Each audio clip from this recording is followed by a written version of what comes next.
नमस्कार दोस्तों, आज की कहानी है अनुपम कथा। एक राजा की पुत्री के मन में वैराग्य की भावना थी। जब राजकुमारी विवाह योग्य हुई तो राजा को उसके विवाह के लिए योग्य वर नहीं मिल पा रहा था। राजा ने पुत्री की भावनाओं को समझते हुए बहुत सोच विचार करके उसका विवाह एक गरीब सन्यासी से करवा दिया। राजा ने सोचा कि एक सन्यासी ही राजकुमारी की भावनाओं की कद्र कर सकता है। विवाह के बाद राजकुमारी खुशी खुशी सन्यासी की कुटिया में रहने आ गई। कुटिया की सफाई करते समय राजकुमारी को एक बर्तन में 2 सूखी रोटियां दिखाई दी।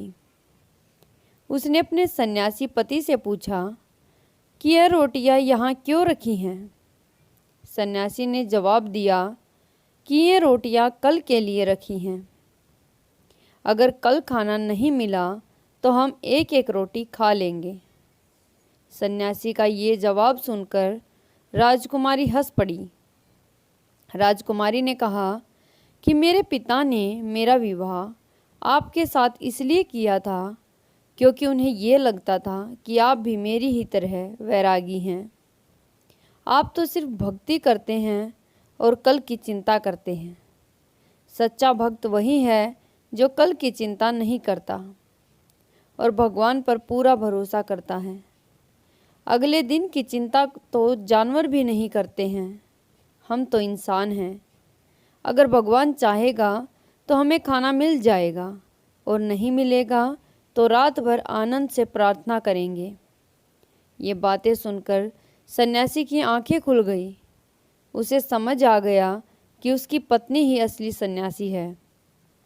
उसने राजकुमारी से कहा कि आप तो राजा की बेटी हैं, राजमहल छोड़कर मेरी छोटी सी कुटिया में आई हैं, जबकि मैं तो पहले से ही एक फ़कीर हूँ। फिर भी मुझे कल की चिंता सता रही थी। सिर्फ कहने से ही कोई सन्यासी नहीं होता, सन्यास को जीवन में उतारना पड़ता है। आपने मुझे वैराग्य का महत्व समझा दिया। अगर हम भगवान की भक्ति करते हैं तो विश्वास भी होना चाहिए कि भगवान हर समय हमारे साथ है। उसको हमारी चिंता हमसे ज़्यादा रहती है। कभी आप बहुत परेशान हो, कोई रास्ता नज़र नहीं आ रहा हो, आप आंखें बंद करके विश्वास के साथ पुकारें। सच मानिए, थोड़ी देर में आपको आपकी समस्या का समाधान मिल जाएगा। तो दोस्तों, यह है भगवान पर भरोसा और उसकी भक्ति के बारे में इस कहानी में बताया है कि किस प्रकार भक्ति में भगवान पर भरोसा करना चाहिए, तभी भगवान हमारा साथ देते हैं और भक्ति सच्चे दिल से होनी चाहिए। तो मेरी कहानी आपको कैसी लग रही है कमेंट करके ज़रूर बताया करो दोस्तों। आपका बहुत बहुत धन्यवाद।